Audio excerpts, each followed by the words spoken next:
February 28th, National Science Day. Anybody can come to ISRO. It is an open day. All the centers are open for the people to interact with the scientists, and they can see the museum exhibition, all sort of things. Okay. In addition to that, most of our research, all the latest results are immediately published in the newspaper. So we are trying, and also now, okay, this is a one important thing. The current chairman has initiated a 100-book writing program. So we are ISRO is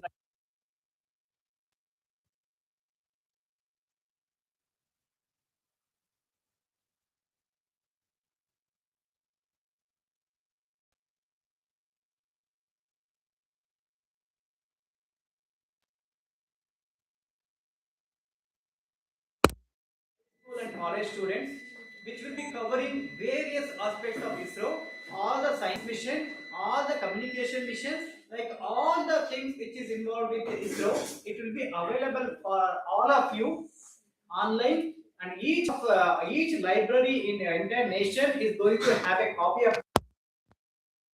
We would like to whatever we know to the public. This is one of the major things which I have started. The first book will be coming in a few months' time now. So we are planning to have totally minimum 100 books. Okay.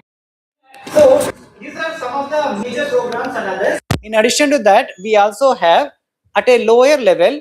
Now, when I say lower level, it is the lower for level for ISRO, but at the basic level, many of the engineering colleges, we are allowing them to launch their own satellites. We give the complete technology and everything. We support them, how to build them, how to make them, how to actually get the data back. Everything we do, and even we launch their missions. Some of them has come from Bangalore. Some 2-3 colleges called Nitte College, and Chennai. Some 2-3 engineering colleges have done. One completely women college called SRVM has actually, they have their own satellite. So if you have some idea, you can also build one satellite, and we are very happy to help you out in actually launching that. With all these things, we have a new platform. It's not a new platform. We have a new program called POEM. So you know that when we were talking about rockets, so the rocket, after it puts the satellite there, the leftover rocket, for all practical purpose, is a waste. It has nothing to do. So our former chairman decided, why not use that? Okay, so that is called as PSLV orbital module POEM. So that, since it's already there, with a minimal effort and minimal cost, we can actually provide the students and startup or people who are just starting a launch program at a very value for money cost, which will help you observe do observations from space for up to 3 months. So this is open for everybody. Anybody from India can write to us and ask for space on that. So like this, there are a lot of programs, and you will, if you log into our isro.gov.in, you can actually see all these things there listed. Okay. Yes. Good afternoon, sir. Sir, my question is that how and why brightness of sun reduced when there was more brightness of sun in 2001 compared to 2006? So that depends on the number of sunspots that exist on the sun. If there are too many sunspots, but the variation is less than 1%. So it is not significant variation, but that 1% variation comes because if there are too many sunspots, it takes away the area and therefore it appears dull. But the variation is less than 1%. Remember that. Okay. Next way. Okay. So I love to give homeworks. Sir mentioned about sunspots. Sir mentioned about dimming, and sir mentioned about how the 11-year cycle, everything comes, everything. My simple question, and you can take this as a homework: is sunspots good or bad for humans or life on Earth? Can you just guess? Have you anytime asked this question when we are talking about sunspots, dimming, the less intensity, all sort of things? Have you any time thought whether sunspots is good or bad for life on Earth? Any guesses? There can be only two answers. Let them answer. We'll answer that. Only two answers, good or bad. How and why I'll talk about later. Bad, sir. Bad. Why? Sir, I may guess because it releases sun winds like solar winds, Hmm. so it may cause what damage to the Earth's magnetic field. Hmm. So Good. it is bad for humans. Right. Life. I'm not talking about overall life. Any other guess? Any other guess? If somebody says bad, somebody should say good. So I don't think it can have an effect. I believe it doesn't. It does have an effect. In 1975, half of America's electricity grid was knocked off because of one flare, as you said. So it is bad. It is bad for our astronomy missions. Not only astronomy missions, space missions also, because it can destroy the satellite. So we will be we are actually trying to see whether we can predict that. We call it as solar weather, whether we can predict that before it hits us. So it's not that it will not have an effect, it will have an effect. I have a video. You can actually you all of you have mobiles. You can search for NASA fiery sun, FIER sun, fiery sun. There they show a flare coming out of sun and falling back. It is a failed flare. But why I am mentioning is that loop, whatever it makes, that loop is big enough to put 10 earths inside that. So that is the kind of matter a sun throws out.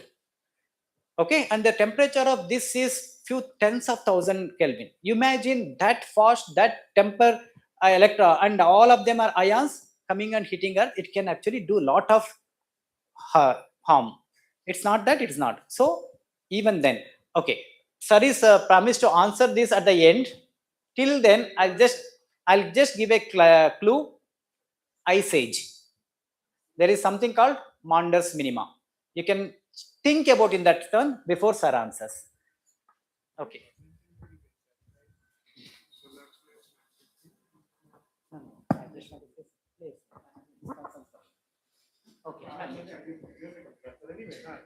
So I actually had 5 questions. So could I ask all of them together or at intervals? Together. Okay. So, sir, I don't remember what you in the first lecture. You said that if we magnify or zoom in after the atomic level, so what is the name of the particles that you explained? Quarks.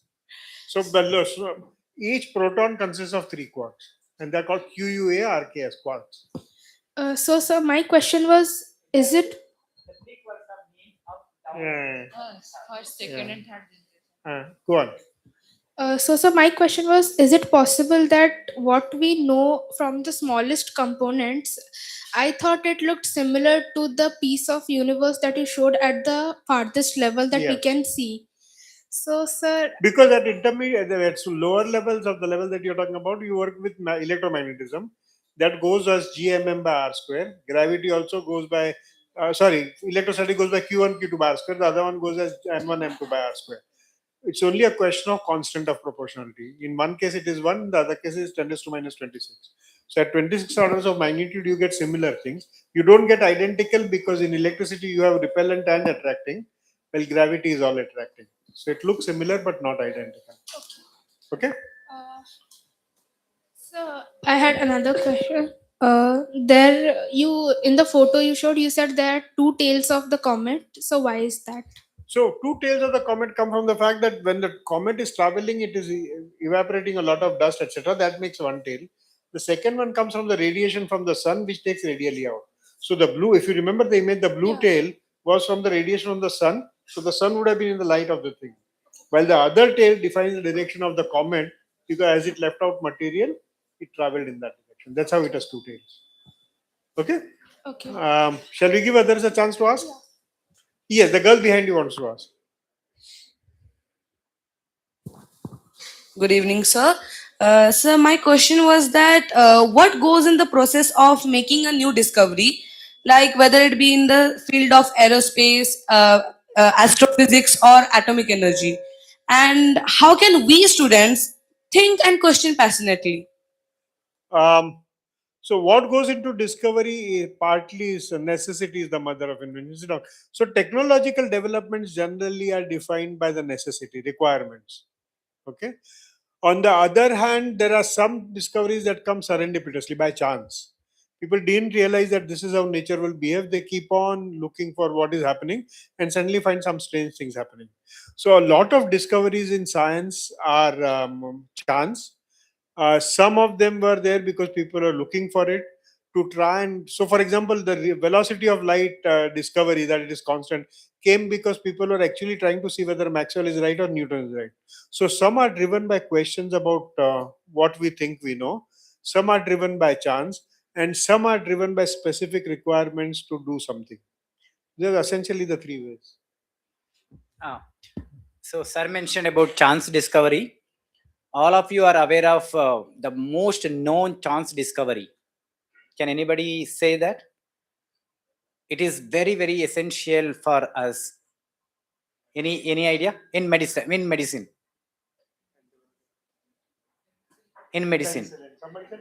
Penicillin. Penicillin. How many of you know about penicillin? Penicillin. Yes. Thank you. It's a chance discovery. And you know, the chance discovery happened by a scientist because he knew what to throw off and what to keep and what to work on, what to look for. It's not necessary that the chance discovery will actually hit you, means you can actually become a discoverer unless and until you have knowledge of knowing whether useful or not. Right? So don't just depend on chance all those times, because even if you are just in front of it, you may not realize that it is a discovery. To have that knowledge, you have to study well and know the things. Sir. I mean, there are only few ways.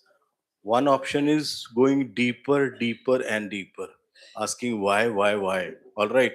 And eventually it will boil down to a level that I understand this phenomena pretty well. All right. And these are the things responsible.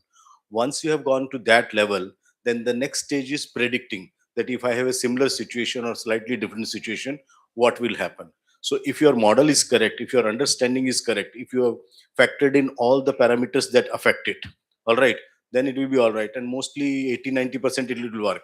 Then somebody will walk out with one day. For example, that one this particle which came back in Rutherford experiment, why one came back? Most of them were going straight. You could have easily said fine, but the real model depended on that yes, one is coming back. So what is that? And once you have such a discovery that no, it's not fitting the known picture, then you have a discovery. Okay, so as I told, Fermi said that if you are making a measurement which conforms to a hypothesis, you have just made one more measurement. There were 99, you have made them 100. But if you make one observation which is not fitting the hypothesis, then you have a discovery. There's no advance way of telling what will happen. And also, it's not that all the discoveries are positive only. Sometimes negative results can also become a discovery. One of the best example is the failure to identify ether going around, which was assumed to be surrounding Earth. That actually paved way to even velocity of light. Yeah. So what happened was that nobody liked Einstein, nobody liked Maxwell because too much of mathematical work. So they were all very keen on proving Newton was right and Maxwell was wrong. So they did a lot of elaborate experiments to try and convince everybody that Newton is right. It didn't succeed.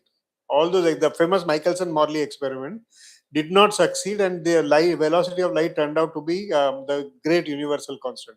It is the only negative experiment that has won a Nobel Prize, where the experiment failed to prove what it set out to prove, but it changed the world. That became a success. So yes, exactly. Next question. Sir, good afternoon, sir. Sir, my question is for Rajesh, sir. Sir, as you told yesterday that radioactive elements emit radiation, so like that, using the principle Marie Curie discovered X-rays. So, are X-rays harmful for human body? No. Marie Curie did not discover X-rays. X-rays were discovered by Röntgen. Okay.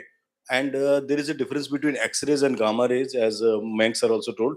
First is in terms of energy. Usually those are MeVs and these are in keVs. And secondly, source. So we say X-rays when it is basically from an electron jump. okay, an outer electron going into inner electron and leaving its energy. So that is X-rays. X-rays are not harmful. We are often undertaking X-rays of chest, this and all these things. X-ray is like a burst of photon which has gone away from you. Continuous exposure to high energy radiation is harmful. You should not be continuously exposed. So there is always some threshold. These many millirad, this. Okay, you should always be below that. That is what it is. Okay. Okay, sir. There Thank are you, sir. questions here. No, here, down here. Then there's that girl who wants to ask a question. We would like to ask, give chance to people who have not been asking so far. Yes. Good afternoon, sir.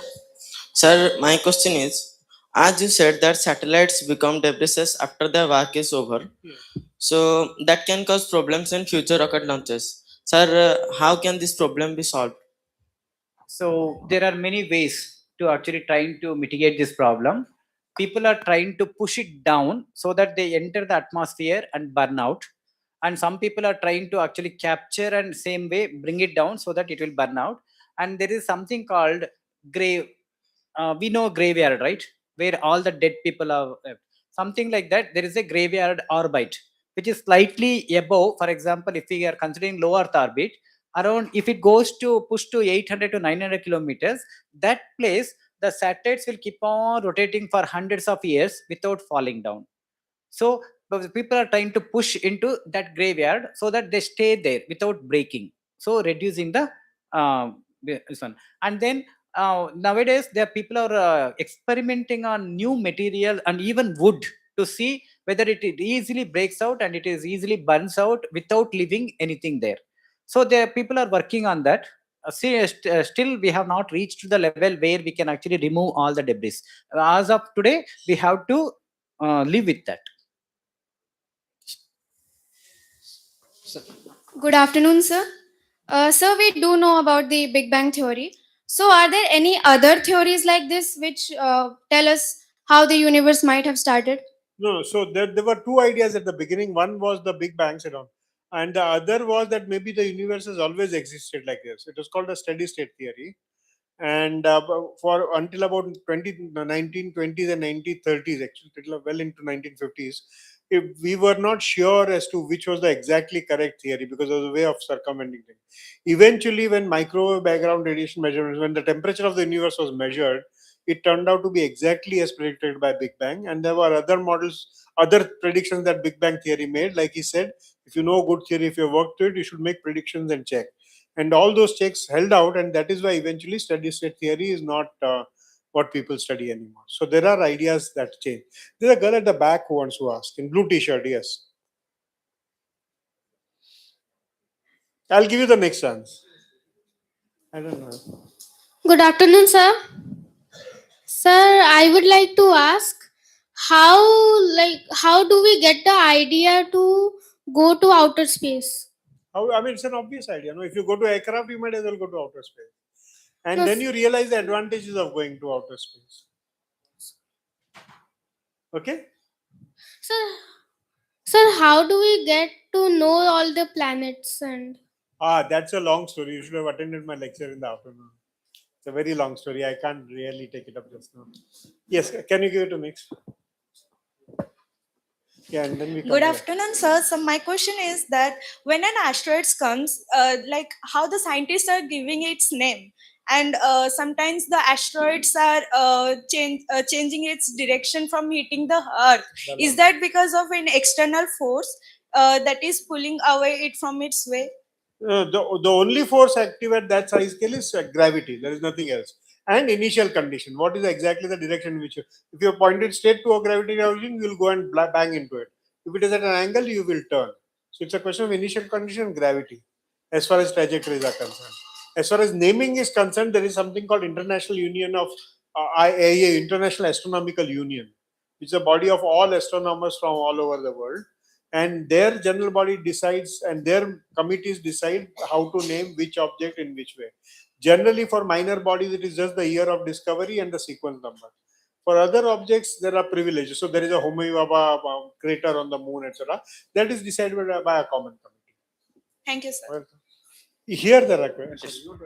And sometimes it so happens that the discoverer will get a privilege to name it, with some constraint. So some of the things he cannot name, but he can name it. Especially in minor bodies. Minor bodies. See, for example, that Hadama, what is the latest one? The one which was supposed to be coming from aliens, starting with H. So the recent one is like that, named like that. Good afternoon, sir.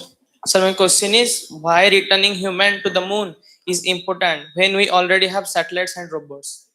Okay. So yesterday I tried to answer this day before yesterday. The reason the man did not go for 50 plus years is because robots and the missions can do better job than humans at a nominal cost, less cost. But now, since we know that water is there on moon, now our next step is to see whether we can actually build a flat there. So if you want to habitate that, you have to actually study. A machine cannot do all the studies or all the effects of whatever might happen by staying on the moon. So to study all those things, you need somebody to go there and actually do that. Hence, we are going back again. Till then, now we have given it up. Sir, one question. Sir, as in the first day, as you have said that Albert Einstein stated that it is impossible for time travel, but Stephen Hawking said that time travel is possible. No, he never said time travel is possible. Sir, I have Googled it in today. Exactly what were his wordings? Sir, I searched that is Stephen Hawking agree with the time travel? Then it is said yes.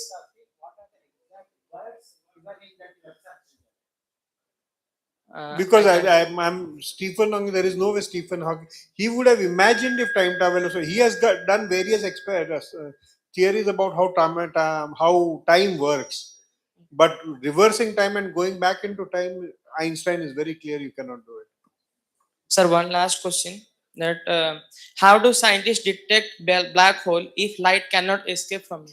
From the material that is falling into the black hole leaves you a signature saying I'm falling into a black hole. Only by material falling into a black hole you can make out that there is a black hole. Isolated black holes cannot be seen. Okay, sir. Thank you, sir. So it's indirectly. Okay. So how they do is, as sir mentioned, when the material starts falling, they gets heated up. Okay, because it will not directly fall, it goes around and round. When they are going round and round, Kepler's laws, you remember, the one closer will be moving faster than the one slightly away. So that means that two layers will be rubbing each other. This rubbing actually creates, when you rub, what happens? Frictions, heat produced. Heat produced. This heat will reach to so high that millions of kelvins, they actually start giving out X-rays. By actually seeing the signatures of these X-rays and studying the characteristics of these X-rays, we can actually make a assumption on what should be the mass and what should be the other features. Based on that, we can say that there is a black hole or not. Okay, indirectly. Thank you, sir. Good afternoon, sir. My question is that what will happen if two congruent black hole will come next to next? There you simply add their mass and you get a new black hole twice the sum of the mass. It's a linear addition of masses. 5 million solar mass star black hole meeting with a 3 million solar mass black hole will give you an 8 solar mass black hole. Nothing very dramatic happens. Sir, we have seen it, yeah.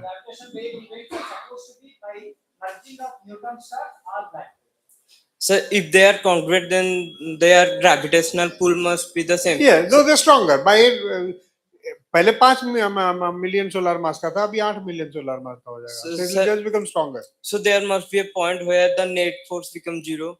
No, it increases. Mass increases, so the force increases. Sir was saying that there is no repulsion in gravity. You mean you want to keep two black holes opposite each other, and whether Yes, there will be a Lagrangian point between black holes also. So That will be. So my next question there, so why ISRO is not making rockets totally of carbon fiber? So that the rocket will be the rockets have less weight and it can go more faster. Okay, that's a good idea. But now you know that when I was showing that rocket, we put a heat shield on top of that. Heat shield is nothing but whatever the ceramic and others, because when you are going outside at very, very high speed of say a few kilometers per second, the heat generated is so enormous, it has to withstand that heat. So the carbon fiber may not melt but it will deform. So if that happens, then everything will collapse. The direction will change or something will happen. So we have to look into all sort of these things to make sure that none of them happens. See, what is happening is there is a nozzle in the back which is actually controlling like where the rocket will go. Assume that I made that nozzle with carbon fiber to reduce weight. So this is almost at few thousand degrees centigrade. If the nozzle breaks up, what will happen? Everywhere. We will not even know. It will become a Diwali rocket where it can go anywhere. So can we make an alloy with carbon fiber? So people are trying. Metallurgists are trying to make heavier, harder metals. As of now, No, which have to actually survive all these extreme conditions. So with titanium? no. Each metal has its own set of problems and solutions. You cannot use a single metal. Titanium is also very expensive. But anyway. Titanium, you are going against your own condition because titanium is a very, very heavy metal. But believe me, metallurgists are really working hard to get. Even saving 1 gram will save us 10,000 rupees. Yes, exactly. Yes, Sir, please. sir, one more question. Yes. Sir, in next 50 years, what is ISRO planning to decrease the friction in the rocket by using some lubricating substances? Oh, it's aerodynamics working in 2 minutes time scale. So essentially, it is a conical shape that works, and it is not going to be in atmosphere for a long time. So putting a lubricant outside will not solve the problem. It's only a question of having geometry. It will simply wash. See, Yeah. if you are actually traveling in a car at say some 60 to 80 kilometers per hour in rainy season, you can see that water will look like it's go against gravity. It will be climbing the Glass windshield. It's So simply that is only 50 to 80 kilometers per hour. I am talking about 6 into 3,600, something like 20,000 kilometers per hour. At that time, what will happen to that? It will simply evaporate.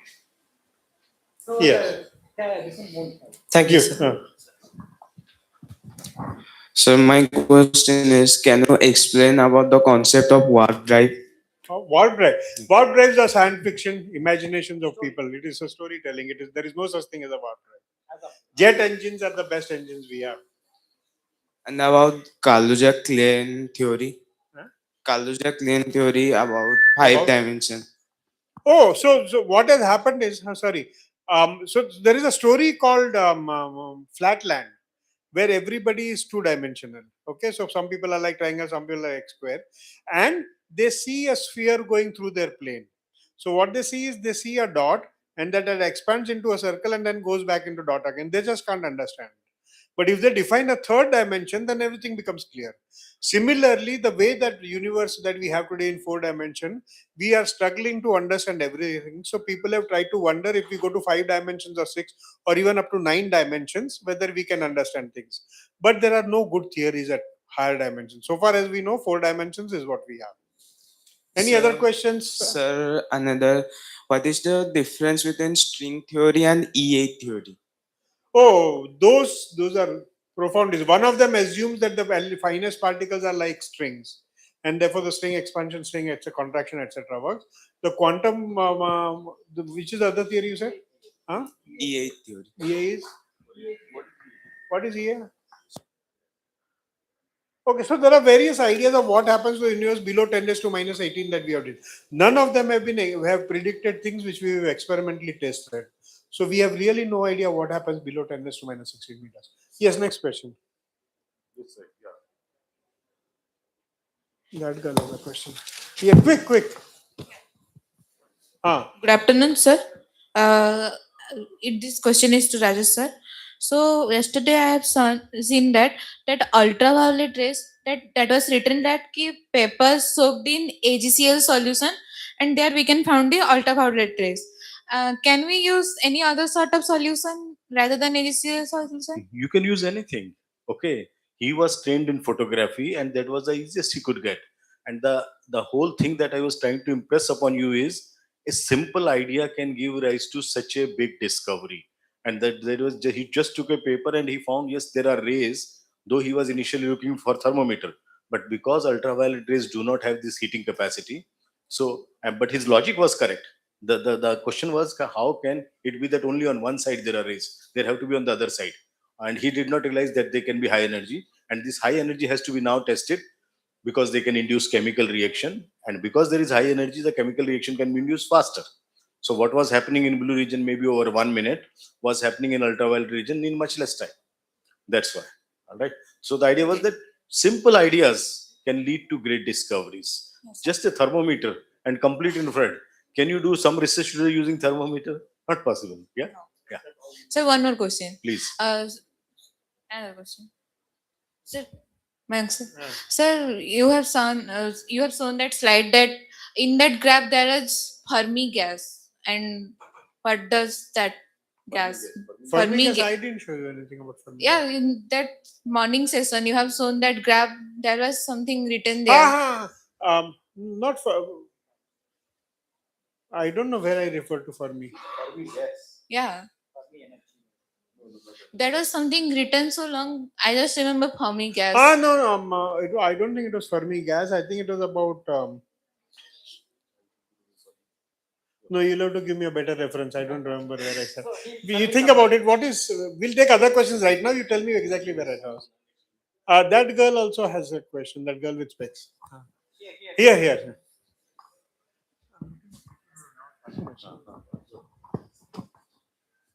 Good afternoon, sir. My question is to you is space related sector different from astronomy sector? Oh, astronomy. Okay, so there are two completely different fields called astronomy and space sciences. We are cousins, but we are not brothers. Okay, space sciences involve use of space, rockets, technologies, and use of space for our improving our understanding and our life. Okay, so Girish is unusual, but otherwise most of the ISRO scientists will not be able to tell you a constellation in the sky because it is not their problem. On the other end, if you tell me how a rocket is designed, I can't do it. Okay, I am an astronomer. He is a space technical scientist. Astronomy existed much before space science came into tech. Yeah, that is also true. Okay? Sir, my another question is, by becoming scientist, how can I serve purely in military sector? So whatever you're talking about drones, whatever you're talking about intercepting, whatever even the communication, cyber attacks, and then what should we say? That cyber security and breaking ciphers. There are, you can say anything, even biology, and more than anything, even you can start at the lowest level, how to keep the soldiers healthy with minimal of food or minimal medicine, how to keep their teeth for not falling off, they keep them warm, and you can actually make some clothes which can keep them warm in Siachen, help them from frostbite. I can talk about many things, including mathematics, because they should actually identify, if I launch this rocket from this position, and if I move this rocket launcher from this position to that position, what are the angles I have to change so that it can actually reach the target. Mathematics is required. Biology is required to actually make sure that everything is working. Medicine is required. Chemistry is required to make sure that whatever the weapons they are creating, whatever the explosive they are using will not explode in their own hands. It will wait for the reach this one. So almost every field, tell me a single field, I will tell you where it is useful. Even civil, you will be forced to actually construct bridges within short time so that there is a movement. Okay, so Thank you, sir. yeah. I remembered you were talking about Fermi. I think it was about Fermi degeneracy is the phrase I'd used. So exactly. So what happens is that there are two kinds of particles. Okay, by some arbitrary measure we say one of them is half and the other one is one. Now half particles have a different kind of property than one particles. Okay, one particles are called bosons. Half particles are called electrons and other particles. And those half particles are called fermions. And those fermions have a property that no two fermions are friends. They can never be in identical position. So if one is up, the other one has to be down. So in a collection, if you collect bosons, they can all be in the same state together as good friends. Fermions will not be. So if you have too many fermions, they will automatically increase the volume and not allow many things to happen. In that context, I had used Fermi. It was Fermi degeneracy. To answer your question, I mean, a war has only two goals. Number one is maximum damage to the enemy and maximum protection to self. These are the only two goals, right? So you go into the history of World War One and World War Two, you will be surprised to know the maximum good science or destructive science has been done during at that time. For example, if a German aircraft started, all right, what time it is coming, where it will reach, how can we intercept it, all this was developed at that time. All right, you go to Second World War, lot of dirty chemicals, even the entire atom bomb, so-called Manhattan Project, was done secretly in America during that time. Okay, so these are, and because of that, though, I mean, these two bombs which exploded, fat man and little boy, they killed a lot of people.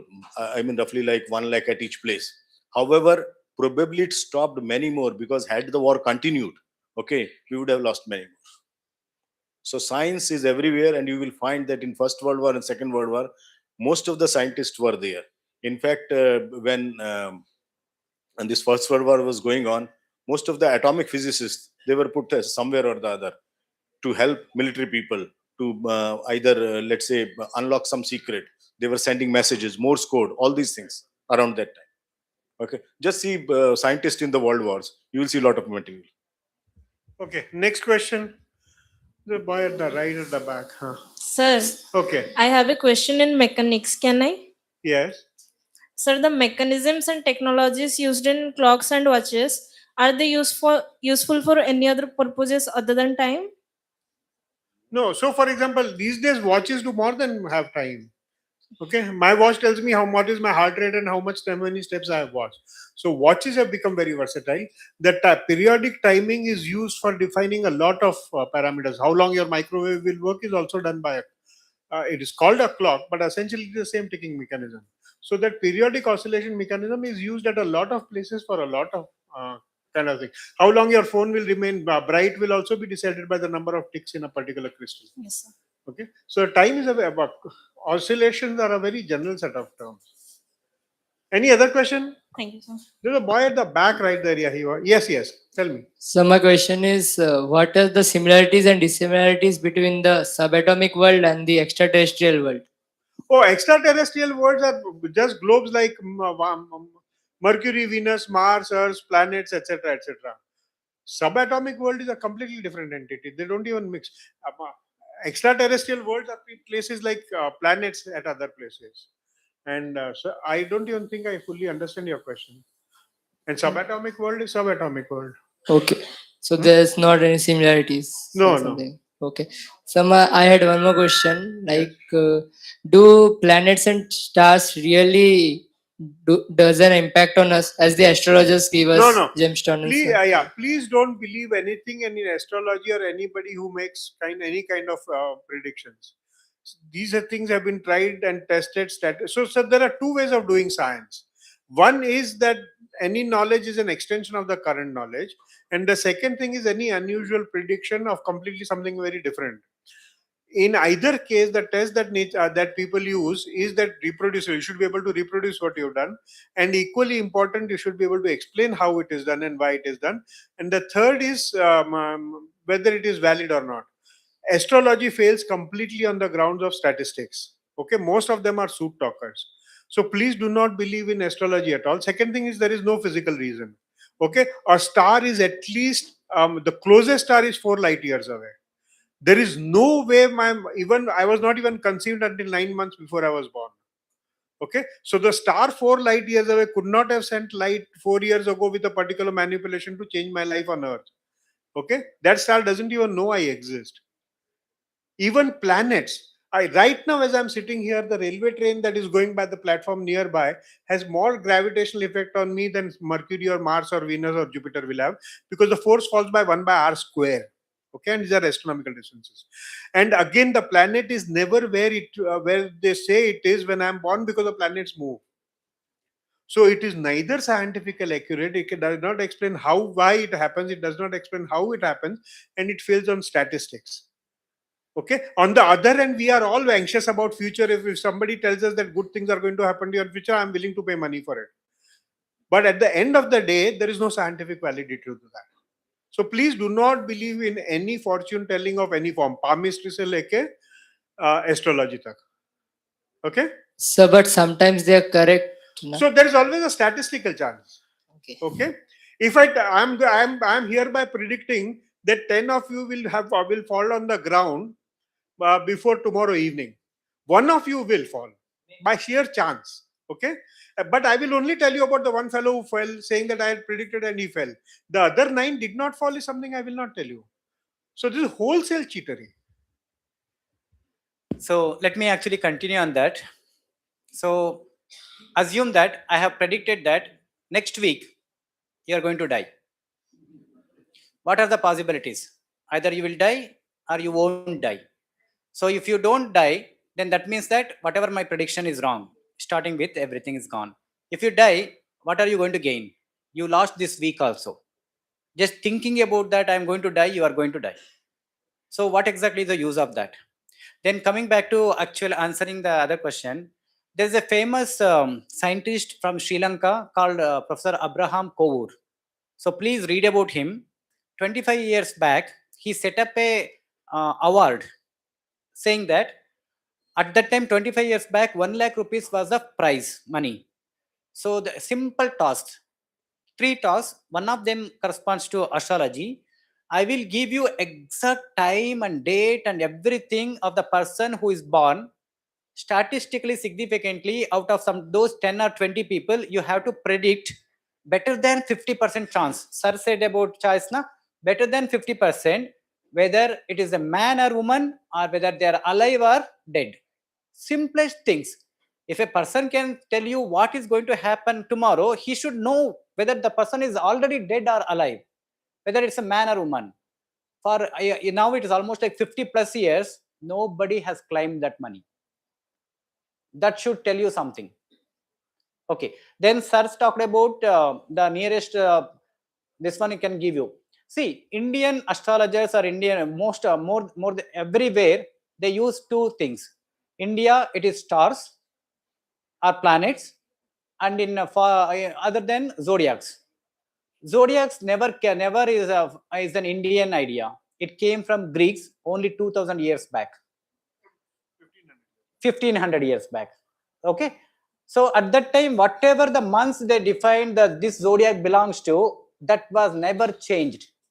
How many of you play top, buguri, what we call it as top in Hindi? Not two. How many of you played that? So there you know that the top not only turns like this, it actually makes this motion. Our earth is also exactly doing the same. So that means that earlier, say in 1500 years back, when, okay, before that, I want to ask you, how do you know which zodiac you belong to? How many of you know, how do you actually find out which zodiacs you belong to? Sir, we Google it or the astrologer or something. Actually, physically, the way you have to do is when the sun is rising at the horizon, whatever is behind that, exactly in the same line, supposed to be your zodiac. What happens is when the sun rises, there is no zodiac. So you can't actually find out. So you are still sticking to the same, whatever astrologers have said 1500 years back. Now it is actually off by 2 months. Even if the prediction is exactly, Sir Mayank Vaihya sir is actually predicting you 100% perfect, it will not apply to you, it will apply to the person. I'll give you a contrary example. We have Makar Sankranti on 17th of January or something. 14th of January, okay? Makar Sankranti is also celebrated as Uttarayan, that the sun starts its northward journey. The Uttarayan happened on Makar Sankranti in 500 AD. Today, Uttarayan happens on 21st of December. 3 weeks off. Okay, but astrologers still continue with Uttarayan and Makar Sankranti on 14th of January. So their methods are ill-informed, their methods are not correct, they're statistically not valid. They're just pulling a fast one. They are very good soothsayers, they're very good psychologists, but nothing more than that. Okay, so then coming to the planets, Navagraha. So if you consider Navagraha, Sun and Moon are not grahas in the term of planets. Okay, Rahu and Ketu are not even physical entities. So these people never knew about the bigger planets like Uranus and Neptune. So you are starting with any of your thing with 50% wrong assumption. What is the chance of getting your things final prediction correct? So I hope. Yeah. So basically, don't take it serious. Then let somebody ask another question. Sir, one last question, sir. So, in coming future, will it be possible to escape from Milky Way galaxy? Not within foreseeable future, because okay, I will tell you what if the first human being had left the Earth, that was born on Earth 1 million year ago, had sent up a GSLV would not have reached even the nearest star today, a million years later. Okay, so the astronomical size scales are simply enormously large. I just mentioned just- about Voyager. Uh. It left 50 years back. It hasn't even covered one light day. We are talking about years. We are talking about 30,000 light years. Yes, give him the yes. 1 minute, sir. Good afternoon, sir. Actually, I No, was no. curious about this question from the very first day as you attend the session. As the science does not believe in any kind of paranormal activities and completely rejects the astronomy, Correct. then I just wanted to know Astrology. what are your personal views on telekinesis? Nonsense. Is that really? Yes. Please take it up later. Yeah. Actually, sir, during my engineering days, I was doing an experiment Can like. we please take it up personally? One to one. Okay, Let sir. others ask questions. Sir, as you said, time travel is not possible. Then what is a wormhole based on Einstein's general theory of relativity? There is no wormhole based on general theory of relativity. Wormhole is an idea of science fiction writers under the visualization that if a black hole creates a well in space time, whether it can be connected somewhere else or that a matter falls into black hole will come out from somewhere else. It's complete total fiction. Okay, there is no such thing as wormholes because the so-called hole that black hole creates is actually a three-dimensional object. So it doesn't go and connect somewhere else. The space-time is not a plane which is warped or something. So those are not scientifically valid concepts. There are no wormholes. We have never seen in the whole universe anywhere where material comes out from nowhere. Okay, so please don't believe in wormholes. So another question: why is the sky dark at night, even though the universe has billions of stars? Sorry.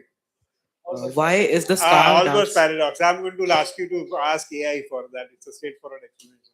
Okay, Good afternoon, sir. My question is to Rajesh, sir. Sir, why is the Raman effect so weak compared to normal scattering, even though all molecules are interacting with light? A good question, I must say. See, in Raman's spectroscopy, what we are doing is we are using a photon in the visible region. That means you saw 488, which was bluish green and all these things. And the light is not absorbed by the molecule. So this photon, if you see the quantum picture, this photon spends very little time with the electron cloud of the molecule. Take for example, the cyclohexane or even simple methane. Okay, so methane has this carbon, hydrogen, and there is an electron cloud, So we call it electron cloud. It spends a very little time, and this time is of the order of 10 to power minus 16 or even less. All right. In that time, the entire cloud either has to vibrate in such a way to give rise to either absorb one or give its own energy to the photon. So this second process is very difficult. Quite possibly, it may so happen that when the electron cloud is moving inside, it may pick up some energy. Okay. So as this time scale of this process is so small, the probability reduces very, very drastically. Most of the scattering processes, the cross sections are of the order of 10 to power minus 50, 18 centimeters square. That's the number we use, but I didn't want to confuse you with these numbers. Yeah. Anything else? So my second question is about astronomy. Could dark energy be a sign that our understanding of gravity is incomplete rather than a new form of force? Yeah, so there is something called Occam razor in science, that in any number, any theory, the number of assumptions should not be so much that the theory becomes invalid. And if you have multiple choices, take the simplest theory. There are alternatives to dark energy, saying that gravity becomes weaker, etc., etc., etc. Unfortunately, their experimental predictions have not come true. And we have had no, and the simplest theory is to talk about dark energy rather than weakening gravity and all that, because people who have suggested weakening gravity on this size scale, etc., have made predictions which have not come true. It's simple as that. Okay. Yes. Yes, you had a question.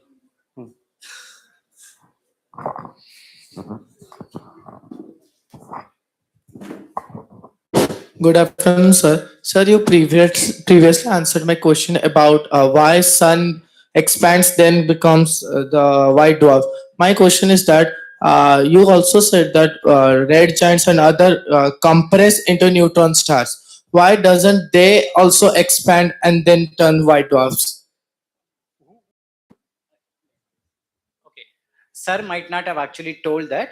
So the normal star with mass less than 2 solar mass will first expand and become red giant, and then the outer layer will be thrown out. Inner core, since there is nothing actually giving out the energy, it will compact till electron degenerate pressure, that is the Fermi degenerate pressure, takes over. In the other, if the mass is more than 2 solar mass, even this electron degenerate pressure cannot help it. So this will expand much more. It is called as a red giant, super giant. Okay, that will be bigger than whatever the red giant which is actually going to happen. For example, if our sun becomes red giant, he can cover Mercury and almost reach up to Venus. But if a higher massive star actually becomes a red giant, he can even cover Earth and move almost up to Saturn, depending on the mass. So it is super giant, much bigger than red giant. Then after some time, even that will be thrown out. Remaining core will actually start falling again. Sir might have not told this because he might have stopped at a white dwarf. But these things will starts collapsing. When they starts collapsing, as is collapsing, the electrons will start gaining more and more energy. The electrons will start fusing into the protons to become neutrons. So two things are happening. One, total mass is more, gravity is more. At the same time, electrons which were stopping it is also reducing faster. So it will start falling faster and faster and faster till suddenly neutrons also are half spin particles. They will also say that no, please don't compress me more than this. Keep your distance.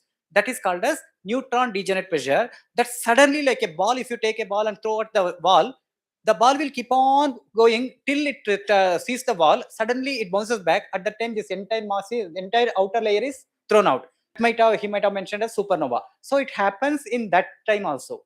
It's not only in the white dwarf stage. Neutron stars are formed like that. Sir, Did I answer your question? Sir? Did I answer your question? Okay. Sir, I have another question. I have heard terms like red dwarf and black dwarf. Does that really exist or they are just rumors? Sorry? I have heard terms like red dwarfs and black dwarfs. I don't know about red dwarf. Black dwarf, when I say white dwarf is at very hot temperature, something like 25 to 30,000 degrees centigrade or Kelvin. So they will have only heat as the source. So when it is giving out its energy, it is cooling down. That means that at some point it will lose almost all its energy so that it will become black dwarf. But the time required is so high that it is more than the total our age of the universe. Hence, we don't see any black dwarfs except in theory. Yeah, just one more. There are also something called brown dwarfs, which are very small stars, just bigger than 10 times bigger than Jupiter, but not big enough to become a big star. Those have their emissions in red and infrared, and they are also called brown dwarfs. So there are two kinds of objects which are called brown dwarfs. Yeah, red dwarfs is essentially the same thing, cooling down. Huh? Sir, I have another. But let somebody else ask a question. Okay, thank you, sir. That boy wants a question. Just a minute. Bolo. Ask. Sir, I have 3 questions. Shall I ask? Then let us take, because he has never asked a question. Ask a question.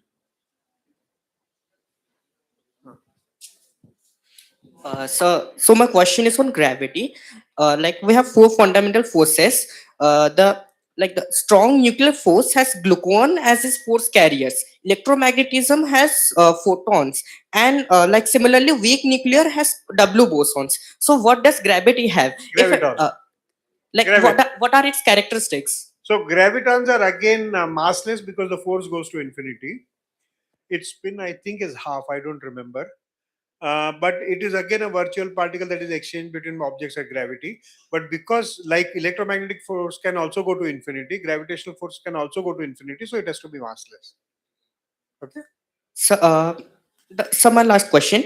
Higgs field is responsible for providing mass to every particles. So what's the work of Higgs boson? No. So I will tell you what this is a misunderstanding in statement. Imagine you have lived underwater all the time, and you have no clue why there is to your movement, etc. And then you come across a heater by which you can isolate a water molecule. Okay, Higgs boson is like that water molecule. It is prevalent. It is everywhere. It resists your motion and everything. But now we have found the water molecule equivalent for matter in general. So now we'll be able to study that what actually gives us the force. So Higgs boson producing resistance is equivalent to mass is everywhere. It is just that now we have been able to isolate it by heating up the local medium in the CERN accelerator so that we know what that Higgs boson looks like. Okay. Next question. Wait a minute. You asked many questions. Anybody else with that last person?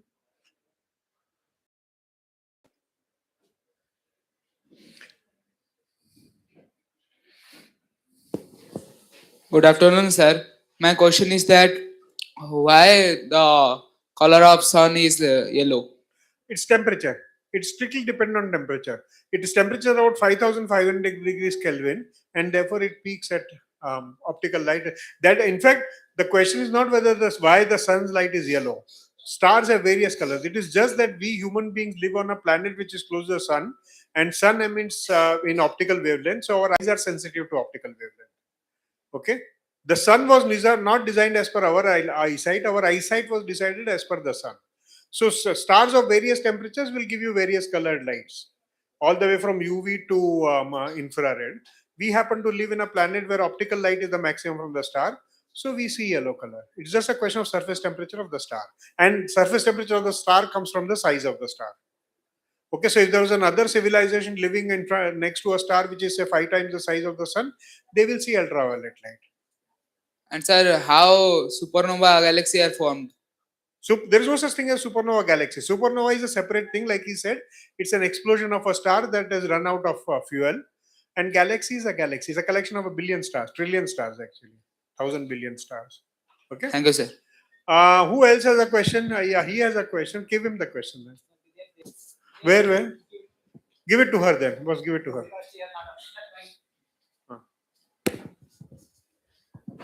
Yeah, never ask. Good afternoon, sir. My question is why all the planets have different Earth days? Because they are at different distances from the sun. Kepler's law gravity will tell you. Force goes as mm by r square. So the further away you are, the weaker is the gravity, and therefore the Kepler velocity is lower, so you go slower. Okay. Are you talking about revolution or rotation? About rotation. If you're talking about day, then it depends on the initial condition about how the planet was formed. It varies from planet to planet because each planet, in the final sum of things, you have an object in which other things are falling. So if a lot of things fall at an angle, you will spin faster. If a lot of things fall vertically, you'll spin slower. So that's a question of initial condition. How exactly it formed?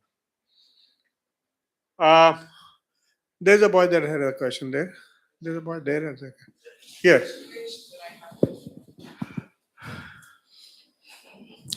So I have a question that why would never use the Nikola Tesla's free electricity project? Sorry? Nikola Tesla free electricity project. What is that free electricity project? He made a documentary that he project that to make a free electricity. How? Using some magnet's repulsion. No, I'm sure the technology had some flaws because I've never heard of it. If it was free available in electricity, I would love to produce it. Do you have any idea? Look, you want to produce some energy, right? And energy is conserved. So you have to have something else giving you that energy multiplied by the efficiency. All right. So it will not be straight away that you use 100 watts somewhere and you will get 100 watt output. No, even that doesn't exist. You'll get 20-30 watts. So there has to be something which is working for it in order to produce energy. It can't be just free electricity available. Anything else? No, no. So there was somebody at the back who, yeah, he had a question.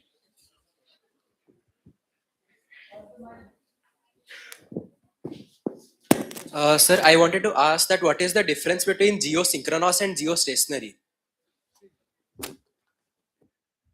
See, geostationary is an orbit where the Earth sees the satellite. Satellite is stationary on that. It sees that. So for that to happen, we have to have a synchronous before that. That means this rotation should be equal to the revolution. So that's the only difference. But for all practical purposes, it's at the same distance. That is 6,000 kilometers. It's the same. Both are same. Synchronous means synchronized with the movement of the earth, and stationary means stationary with respect to earth. They're essentially the same thing. Yes. Other questions? There are some questions here.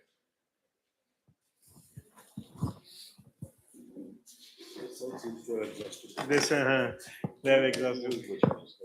Good evening, sir. My question is, can we escape from black holes? If no, then how can we know that what is inside the black hole? We can't. We cannot and we can't. So at the end of everything, you just repeat this question to me. I'll tell a story to make you understand. You cannot escape a black hole, and therefore you cannot know what is inside a black hole. My second question, other than IISTs, which other institution can help us to join in ISRO? Do graduate from a good college in any of the fields that ISRO wants and apply at ISRO. Anyway, so you tell them. I have already told them. Yeah. We actually do not actually say that this is a college from which I am going to pick the people. See, what happens is, I'll tell you only one thing, that because whenever ISRO advertises something, we'll get many more times, like orders of magnitude more applications than we require. For 100 people, 100 posts, we might get some 1,000 to 5,000. So we have to filter it. So the only filtering we use is the person should have first class. Other than that, we will not see which state, which area, which college. We will not see that. So again, there will be other exams and everything. But this is the basic criteria we use as a first class, just because to make sure that we reduce our workload. Nothing more than that. Next question. Yes, he has a question just behind you. Sir, what is Van Allen belt? Van Allen belt is, so what happened is that, sit down there. Earth has a magnetic field. I don't know, have you done that magnetic experiment by which you put magnet and iron filings and this thing? Have you done that experiment in the school? Van Allen belts are those magnetic filing for the earth, basically. Okay? Van Allen belts are the one along which the magnetic lines of force move. Sir, I have another question. What is length contraction? That I told you. When I showed you special theory of relativity, I said delta L becomes L upon 1 minus V square by C square square root. That is length contraction. Because the length becomes smaller, you will look smaller to me the faster you move with respect to me. Okay? Sir, Yes. last question. Sir, just like our solar system is in our Milky Way galaxy, and our Milky Way galaxy is in the universe, so is there any end to it, or it just keeps going on? No, the large scale structure of the universe is the large scale structure of the universe. So that universe is not in another universe as far as we know. Yes. So my question is, why doesn't galaxy expand along with the universe if space itself is expanding? Okay. So you go home from school, right?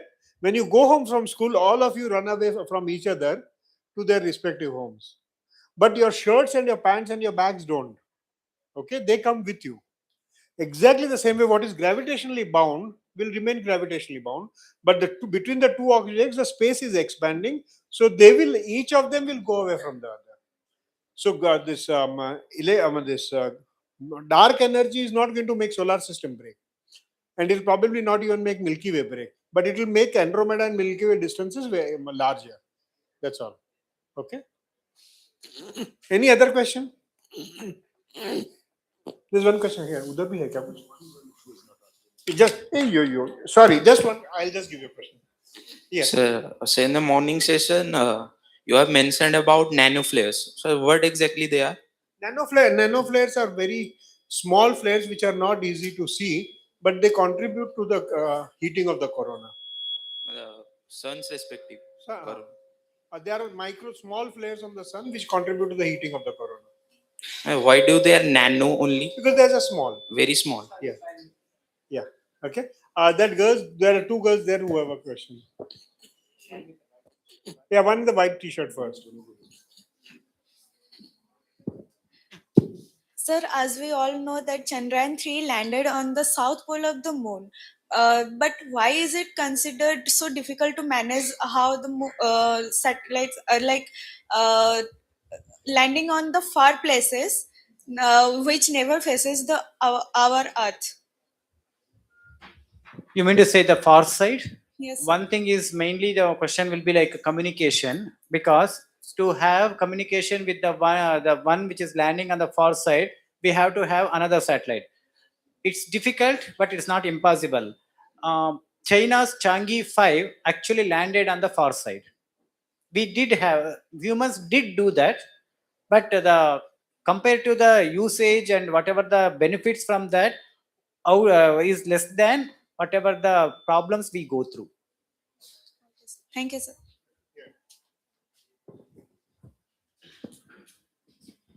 Good afternoon, sir. What are the key differences between Maxwell and Newton's law? Newton's laws are purely mechanical. When you throw a ball and make it run fast, by running you make it go faster, etc. The classical mechanics, V equal to U plus AT, S is equal to UT plus AT square, those are all Newton's laws of motion.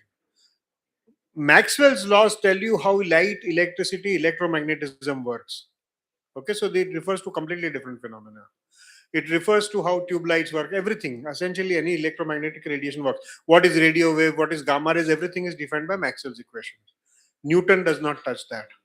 Okay? Thank you, sir. One has a continuous force. That means you have a force which is pushing till you meet the friction and it gets stopped. Other one has varying electric field and magnetic field.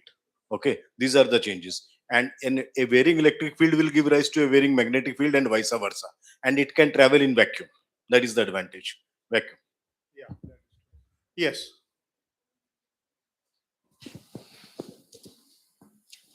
Sir, have you seen Big Bang? Nobody has seen Big Bang.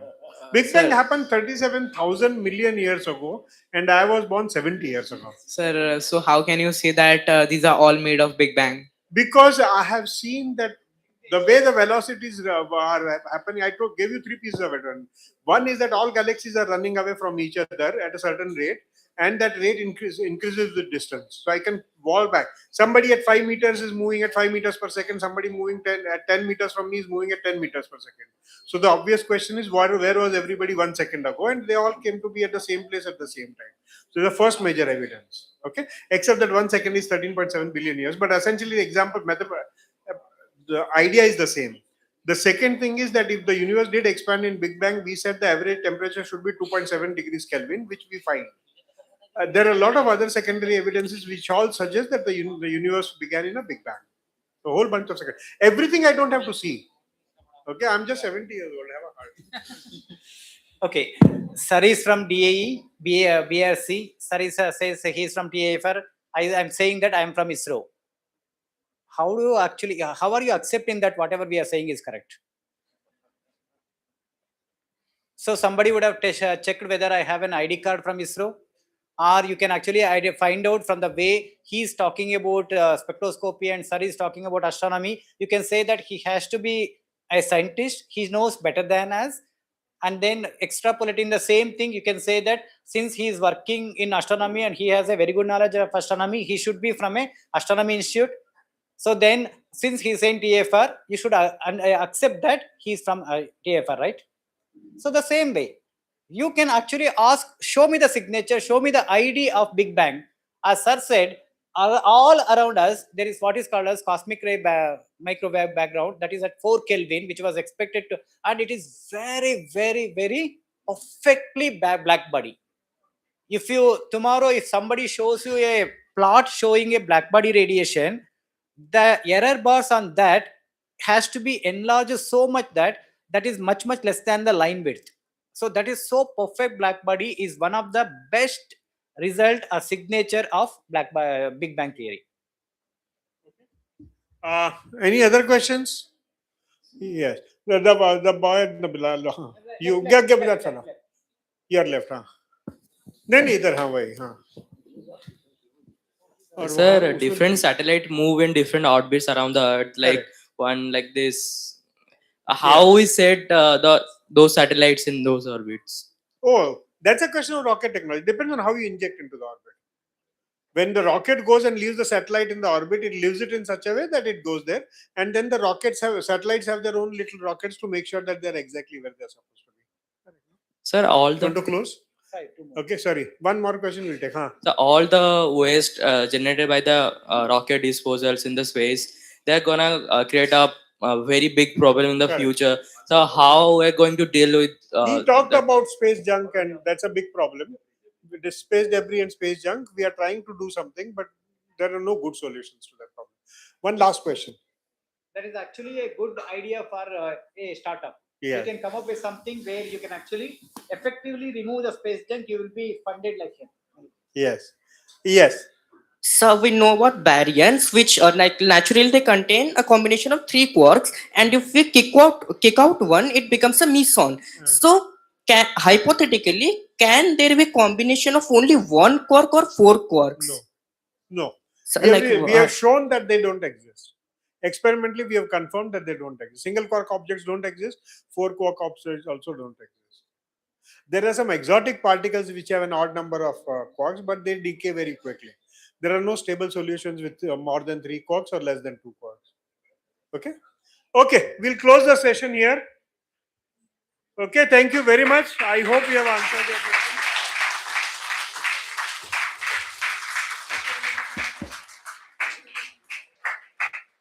Okay. Before closing, I promised to answer this black hole. I love this story, so I keep on telling to almost everybody, whomever I meet, who wants to know about black holes. All the three of us are sitting here, and the doors are. Sir, if you want to sit, or you want to? Okay. So there's only one door.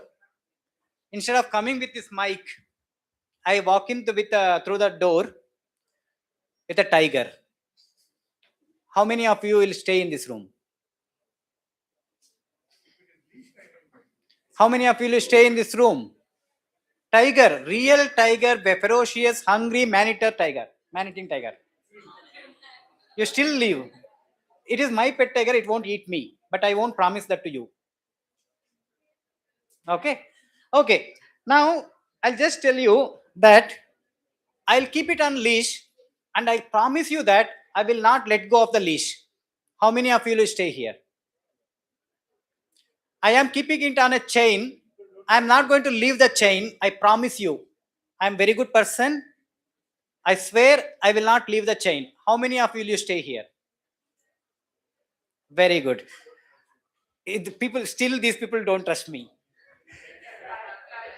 I didn't tell you the length of the chain. The length of the chain is so high, it reaches up to there.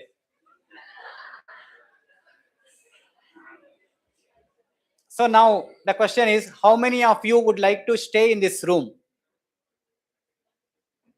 Still there are people. Thank you very much. I'm really glad. Okay. So this tiger is like black hole. The length of the leash, whatever I'm holding on to, is what is called as event horizon. If anything comes within that range, the tiger can eat. If it is just beyond the event horizon, means beyond the chain, it will try to eat you, but it may not succeed. It might only harm you. Okay? So when matter or light is just beyond the event horizon, then as sir mentioned, the light will start bending. It cannot completely devoured by the black hole. It will bend. Okay? So this length of the chain depends on the mass of the black hole. It's not infinite. So that means that even though we have a million mass black hole at the center of our universe, our galaxy, we are safe from it because the length of the chain is much, much smaller. Okay? Now you understand if a black hole need not eat each and everything within the vicinity because it has its own limits. That limit is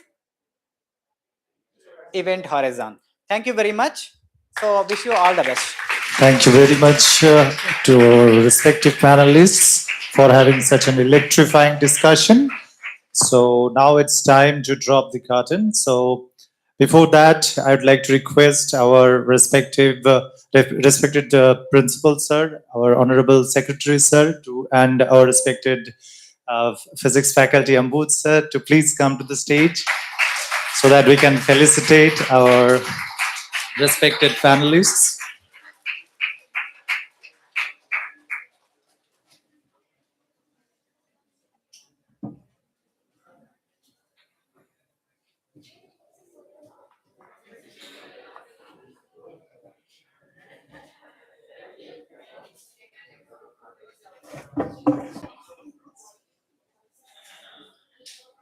Please give a big round of applause, everyone.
Everyone, please come forward for a group photo.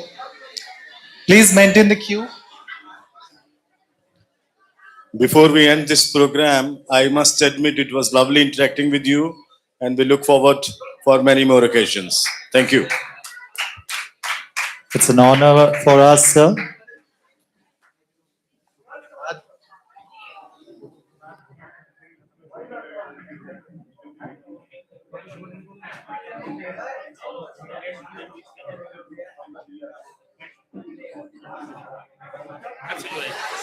The students who have come from outside will stay back. Attention everyone, the students who have come from outside will stay back.